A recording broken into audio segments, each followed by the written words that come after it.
Hi guys! Welcome back to my YouTube channel at kung bago ka pa lang dito, don't forget to like, subscribe, and share this story sa mga kakilala niyong mahilig makinig ng mga horror story. Bago natin simulan ang kwento ni Miguel, kung may mga ganito rin kayo nakakatakot na experiences, panaginip, saan nyo lang dyan sa FB group natin or di kaya dyan sa comment section. Nung second year college ako, part-time akong Grab driver para may pandagdag sa gastusin. Isang gabi bandang alas 12 ng madaling araw, pauwi na sana ako nang may pumasok na booking.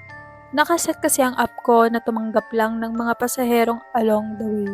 Madilim ang gabi at malakas ang ulan, kaya huminto muna ako sa pick-up point at naghihintay na lumabas ang mga pasahero. Ugali ko kapag nakahinto ang sasakyan ay naka-hazard lights, kaya kita ko pa sa side mirror ang mga sumasakay.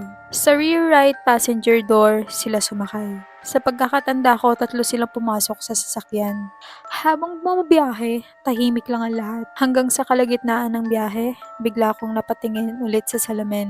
Doon ko lang napansin na 2 lang pala ang pasahero ko. Nanlamig ako. Sigurado akong 3 silang sumakay kanina. Ilang minuto pang lumipas, napansin kong umiiyak ang isa sa kanila. Doon nila ikinuwento na kakagaling lang pala nila sa huling gabi ng lamay ng paborito niyang pamangkin. Ang nag-iisang lalaki sa kanilang magpipinsan. Mas lalo pang naging mabigat ang kwento nang sabihin nilang nagpakamatay ito. Bilang pareho kaming Katoliko, nakiusap sila kung pwede raw ba muna kaming mag-ikot-ikot bago sila umuwi. Yung tinatawag na pagpag, para raw hindi sumunod ang kaluluwa galing sa lamay. Habang umiikot kami, hindi ko na napigilang magtanong, "Sir, sino po yung naka-blue na polo na sumakay kanina?" Nagkatinginan silang dalawa. Maya-maya sumagot ang isa, "Malamang yung pamangkin ko yun." Tahimik ang buong biyahe pagkatapos nun. Bandang alas 3 na ng madaling araw ko sila na ihatid sa drop-off point. Ako naman, alas 4 na nakauwi. Akala ko doon na matatapos ang kakaibang gabi ngayon. Kinabukasan, linggo, bandang alas 11 na ako nagising. Lumabas ako para bumili ng kape, tapos bigla akong tinanong ng kapitbahay namin, "Sino yung kasama mong umuwi kaninang madaling araw? Yung naka-blue?" Napatingin lang ako sa kanya. Sabi ko, "Ha? Wala akong kasama." Sumagot siya, "Hindi may lalaki kang kasama, naka-blue. Polo pa nga yung suot niya eh. Kita ko kasi maaga akong nagkakape sa terrace at tanaw ko yung parking niyo." Doon talaga ako kinilabutan. Buong buhay ko, hindi ako naniniwala sa multo o mga paranormal na kwento. Madalas pa nga ako mang-asar sa mga naniniwala sa ganun, kahit kapwa ako pa Katoliko. Paulit-ulit kong tinanong ang kapitbahay ko kung nagbibiro ba siya. Hindi raw. Pagpasok ko ng bahay, kinuwento ko agad kay mama ang nangyari. Mula sa huling pasahero hanggang sa sinabi ng kapitbahay namin. Kinahapunan, nag-request talaga siya sa paring nagmimisa sa chapel namin na basbasan ulit ng sasakyan. Sabi niya, kung sakaling may naligaw ngang kaluluwa na sumama sa akin pauwi, sana ay matagpuan na nito ang kapayapaan. Nakakatakot! Walang sense yung sinabi ng pasahero na mag-ikot-ikot para hindi sumama sa kanila. May sense yung ginawa din ng pasahero na pinatagal muna yung spirit dun sa kotse. Nakakatakot naman.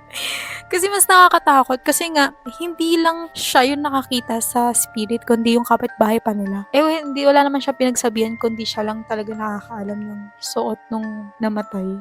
Nakakatakot naman. Kakaroon ka lang ng pasahero, meron pang dapat naghingi pa sila ng fare dun sa sa pasaherong yun, kahit spirit na. Diba? Sumakay eh. Pero yun, nakakatakot. Sabi nila kapag ganun daw, tama lang din yung ginawa ng mother niya na pinabasbasan ulit yung car. Para naman pumunta na sa kung saan patungo ang kaluluwa. Nakakatakot talaga yun. Kasi hindi lang siya basta Nanginis na ako guys sa puso.